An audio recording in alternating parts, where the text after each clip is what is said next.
84 कोस यात्रा क्यों होती है? यशोदा मैया और नंद बाबा ने सवरे दई देवता मनाए।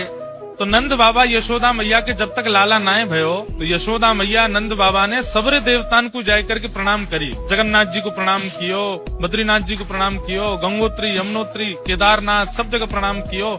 जो जो देवता उनको बताते गए सब जगह जाके प्रणाम करते। प्रणाम करके कहा मांगते, हमें बालक नाए चाहिए, हमें लाला नाए चाहिए। तो अरे नंद बाबा की 9 लाख गैया हैं, नंद बाबा के बाद उन गैयान की सेवा करने वालों एक ग्वारिया चाहिए। नंद बाबा के यहाँ इतने संत इतने भक्त आते रहे, नंद बाबा सब संतन की सेवा करें, इनके बाद संतन की सेवा करने वालों एक सेवक चाहिए। सोचिए, पुत्र की कामना करते रहे पर पुत्र कैसा चाहिए? गौ सेवक, संत सेवक, भक्त सेवक। तब तीर्थों में जाकर के प्रणाम किया और कहा कि एक लाला है गयो तो हम वचन दे रहे हैं लाला के संग फिर से तीर्थ में आवेंगे। लोग बाग तीर्थों में जाके ऐसी बोल देते हैं ना मनोकामना, ऐसी नंद बाबा यशोदा मैया ने सब तीर्थन में मनोकामना करी कि एक लाला है जाए, गैयान को सेवक, संतन को सेवक, तो वह लाला के संग हम तीर्थ कर में आवेंगे। ठाकुर जी को जन्म भयो।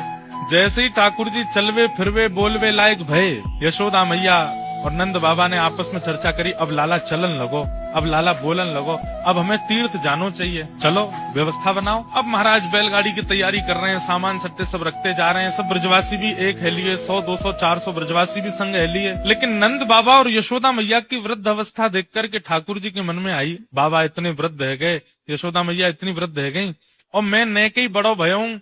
अब ब्रजते बाहर ये तीर्थ करवावे मुकु ले जाएंगे, सालन लग जाएंगे इनको, और जो प्रेम ब्रज में मुकु विस्तारित करनो वो है ना पावे को, कहा करूं। नंद बाबा यशोदा मैया बड़े वृद्ध है गए।